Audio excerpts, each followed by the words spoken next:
Hola. Voy a Hola. compartir el PowerPoint sobre la temática de la que vamos a hablar, que es sobre sistemas aumentativos y alternativos de comunicación. Y os voy a presentar las diferentes partes de la investigación y resultados que hemos hecho del proyecto Erasmus Plus AAC. Y en cada parte os dejaré espacio, bueno, si tenéis dudas, cualquier cuestión, para que intervengáis, participéis desde vuestra experiencia, opiniones, reflexiones, pensamientos o cosas que os vayan apareciendo, ¿vale? O sea, consiste en tener una conversación participativa de unos 24 minutos. Vale, entonces, siguiente paso. Voy a compartir el PowerPoint. Que lo tengo aquí. ¿Vale? Vale. ¿Lo veis, verdad? Sí, Sí, se ¿Sí? ve. Vale. Un momento. Dame un segundo. No, vale. Darme un segundo. Ay, chicas, perdonadme. Aquí. Vale, ya no se está. preocupe. Vale. Entonces, este proyecto rápidamente, en este proyecto somos varios socios, 4 países: Italia, España, Rumanía y Turquía. Son diferentes organizaciones, como podéis ver aquí sus logos, y entre todas las organizaciones de los diferentes países hemos ido recopilando en primer lugar eh, bibliografía desde diferentes enfoques sobre lo que supone la comunicación aumentativa y alternativa, ¿vale? En un primer momento, en un primer caso, es por parte de España, por parte de Impulsa Igualdad, es este manual que hemos recopilado, en el cual se habla sobre todo de la dificultad que hay, ya no por lo técnico, por las nuevas estrategias, sino por la falta de formación de las personas que intervienen con estas otras personas que tienen dificultades de comunicación. Entonces, realmente, un poco las conclusiones de este primer manual es que está muy bien, o sea, las estrategias y las técnicas innovadoras funcionan, pero quizá depende sobre todo de los ejecutantes, de las personas que principalmente son las que lo tienen que poner en práctica.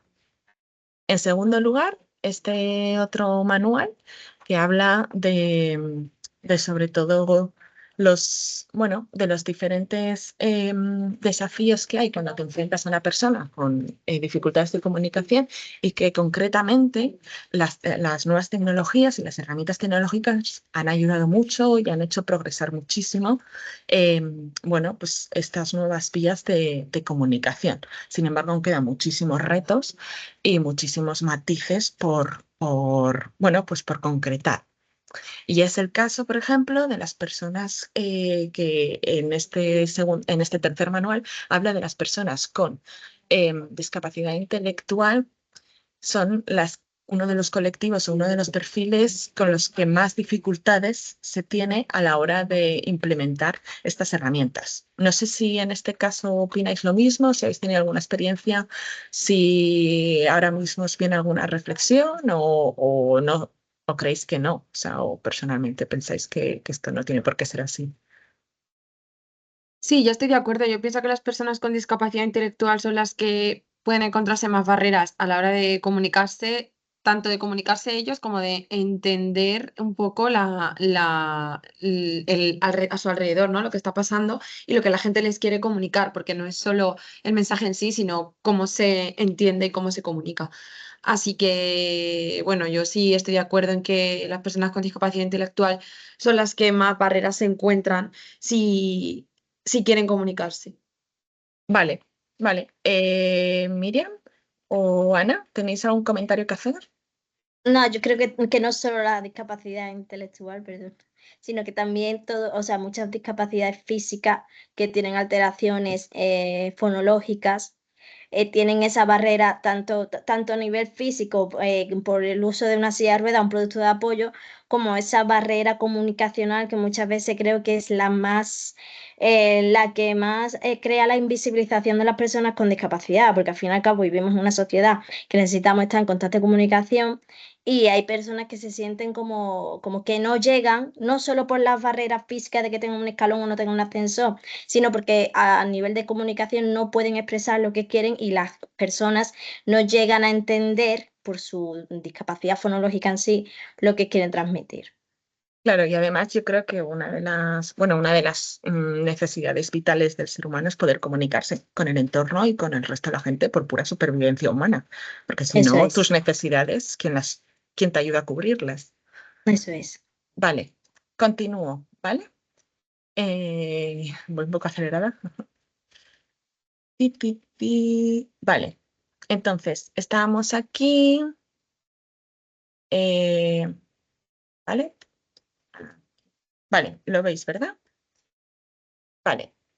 Los últimos manuales también ponen el foco sobre la formación y la necesidad de esa conciencia y de esa integración de las problemáticas y de las nuevas técnicas y del uso de la tecnología volvemos a lo mismo, sobre las personas ejecutantes, las personas que trabajan con estas otras personas y lo que pueda ayudar ya no solo, digamos, eso, lo que estamos hablando todo el rato, ¿no? Como el punto intermedio en qué técnica uso, qué estrategia uso, sino qué aprendizaje tengo yo como persona especialista en estos temas, qué habilidades incluso sociales tengo yo para poder enfrentarme a ciertas situaciones que van a requerir de mi empatía, van a requerir paciencia y van a requerir cierta madurez emocional.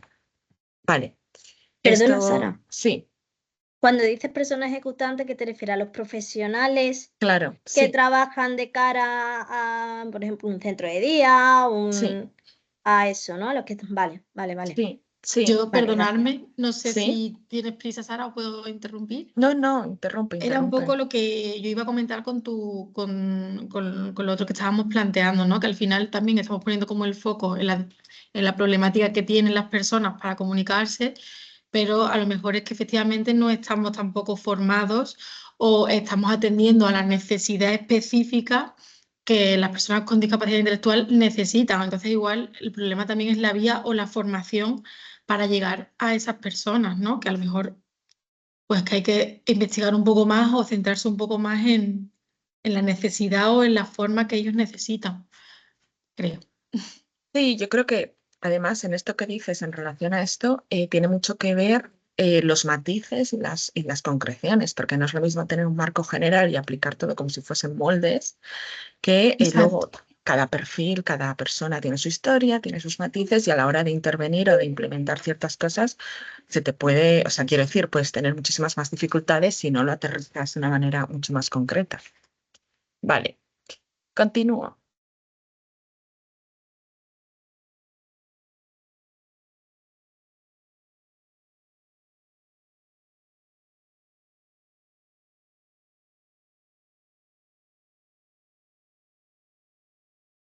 Sara, está silenciada. Vale, que como estamos yendo muy bien de tiempo y nos quedan 10 minutos, ¿vale? Muy bien, no, o sea, quiero decir que como estamos interviniendo mucho, voy a pasar a la segunda parte. Ay, ahora no me deja esto. Mm.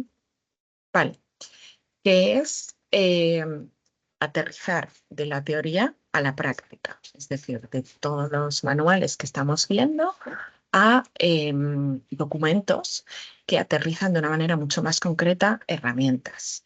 Como sabéis, este proyecto Adile, que creo que tenéis cierta constancia de este proyecto que se hizo aquí en Impulsa Igualdad, bueno, online hay este toolkit que es al fin y al cabo una serie de pautas muy relacionado con la educación a distancia y de manera también orientado a las tecnologías. ¿Vale? Voy a continuar. Mira, este a mí me gusta mucho además porque cuanto más concreto mejor. Y en este caso, que es el Manual de Apoyo para Profesionales del Patrimonio Cultural, creo que está muy bien porque, claro, luego cada sector pues va siempre a intervenir o a encontrarse con diferentes personas. Entonces, cuanto más consciencia se tenga sobre términos concretos, sobre las necesidades de un espacio como puede ser visitar el patrimonio cultural o sobre las dificultades que hay al poder entender, bueno, pues incluso ciertos contextos o ciertos términos, mucho mejor, claro. O sea, rebajar un poco, no rebajar, pero sí utilizar un lenguaje y unos tecnicismos adecuados a la persona que tienes enfrente para poder tener una comunicación bilateral. Vale.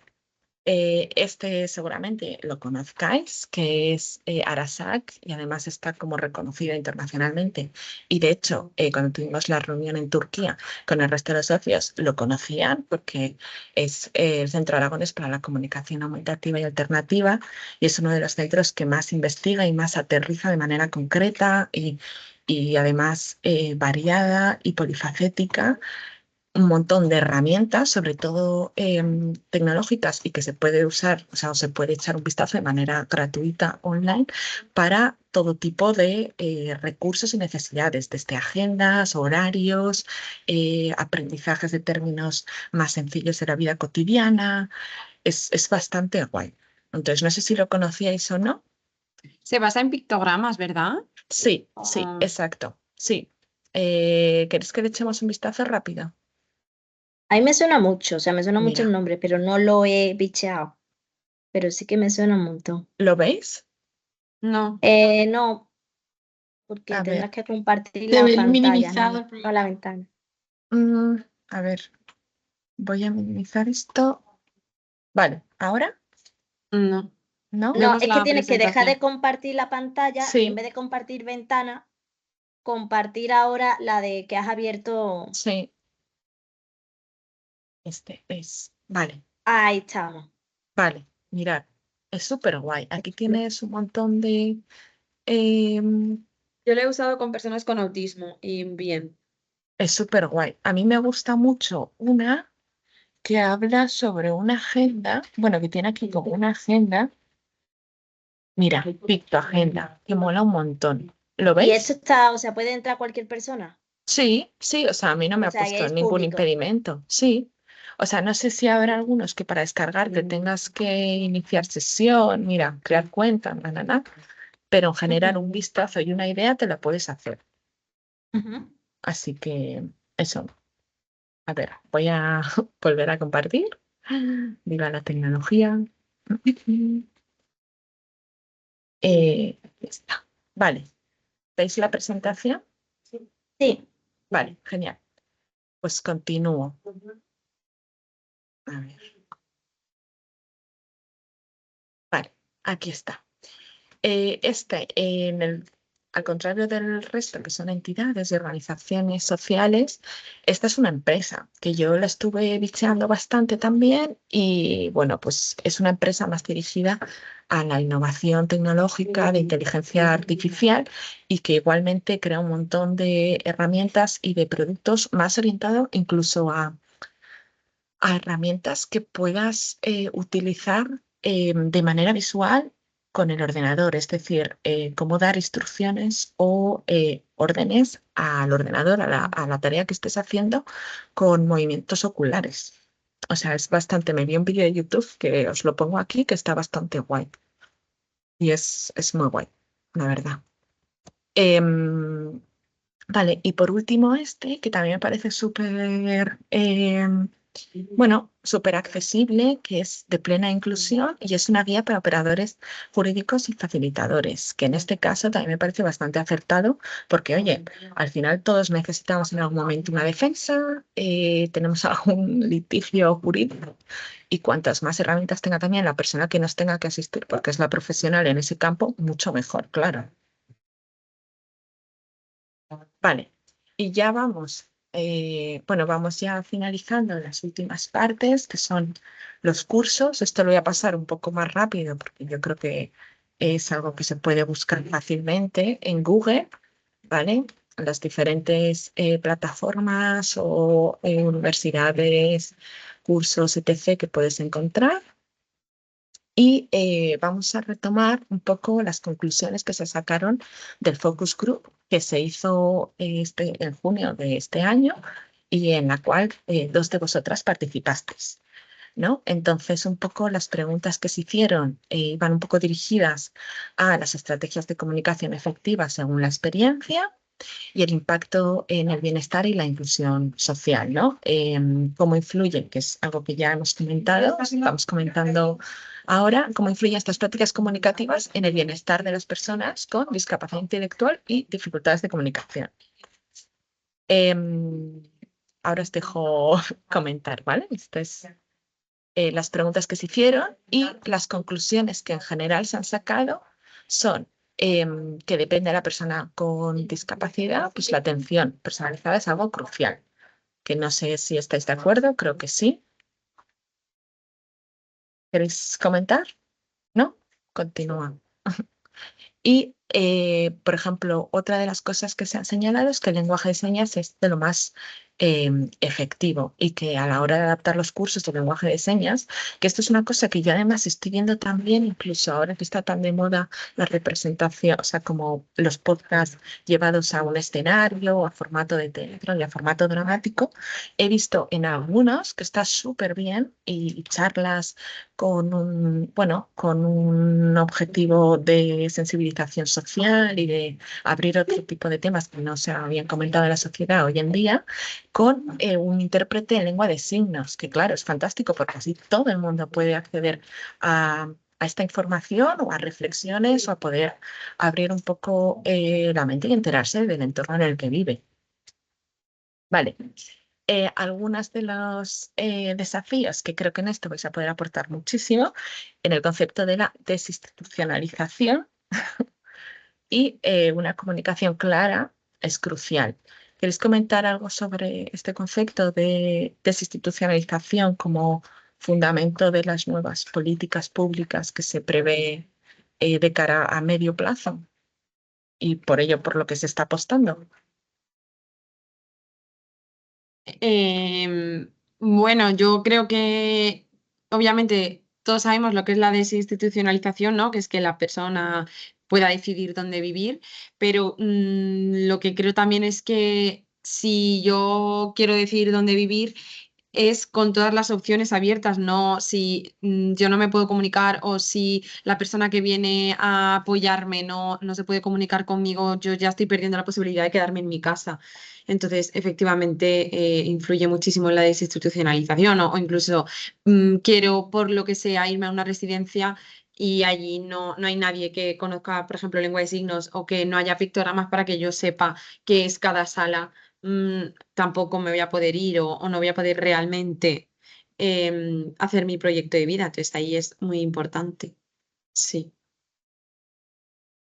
Yo creo que el concepto institucionalización y desinstitucionalización abarca, sobre todo es que limita a las personas con discapacidad el poder elegir.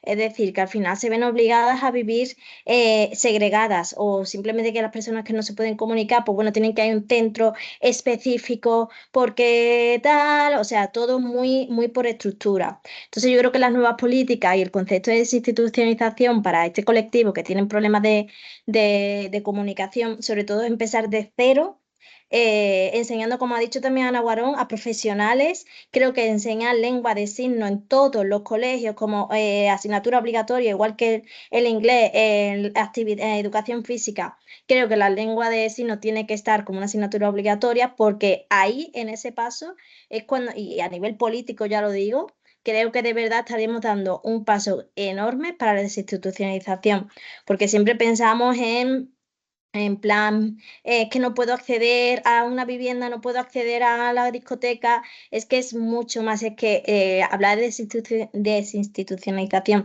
de las personas con discapacidad es hablar de todos los ejes de discriminación transversales que nos afectan. Qué bien hablas, Miriam. Ay, gracias, es que mi trabajo. Vale, pues voy a compartiros ya las conclusiones porque mira, ya llevamos 25 minutos y como mucho 30 para que luego esto se pueda colgar en una página web y no pese demasiado, ¿vale? Entonces, bueno, esto eran las conclusiones de los focus group. Segunda, ¿vale? Algunas de las competencias que ya las hemos comentado, la empatía, la paciencia, flexibilidad, que bueno, esto también creo que son claros aspectos esenciales en la vida en general. Y luego un poco el cuestionario que se pasaron a diferentes profesionales, pues sobre diferentes aspectos, cuáles han sido los resultados, ¿no? Vemos aquí un poco por encima, pues conocimientos sobre propósitos generales y aplicaciones de sistemas de comunicación aumentativa y alternativa, y que la gran mayoría, pues, opinaba que es algo bastante bueno. Otra de las cuestiones, pues por ejemplo, conocimiento sobre cómo los asientos y la posición influyen en el acceso a los sistemas de comunicación aumentativa y alternativa, ¿no? De qué manera tú te comunicas, bueno, pues desde una posición corporal, el lenguaje corporal, lo importante que es a la hora de comunicarse. Vale. Y conocimiento, otra de las cuestiones que creo que sí hay más carencias, conocimiento sobre las leyes, regulaciones con respecto a los derechos de las personas, acceder a comunicación aumentativa alternativa y otras formas de tecnología de asistencia. Aunque la gran mayoría era excelente, sí es verdad que más o menos era adecuado. También tiene un porcentaje bastante alto. Y el pobre también. Vale. Y bueno, por último, otro de los aspectos importantes, pues la planificación y la organización de trabajo para poder entender bien qué se necesita y cómo se implantan estas técnicas, de qué manera yo me comunico, que en este caso los resultados son bastante buenos, ¿vale? Y a ver, quería pasar. Vale, y la manera de mantener las relaciones interinstitucionales y los métodos efectivos de coordinación del programa. Y en este caso también, comparado con las puntuaciones más bajas, como es adecuado o pobre, sobresale lo bueno. O sea que en general las respuestas y los resultados de este cuestionario fueron bastante positivos. Y nada, y ya está. Muchas gracias a todas por participar. Ha sido un placer. Os agradezco que hayáis podido dar vuestro tiempo sabiendo lo justo que es. Y nada, y que tengáis un buen día. Muchas Katia, gracias, Sara. igualmente, Muchas Sara. gracias, Sara. Hasta luego. Chao. Adiós.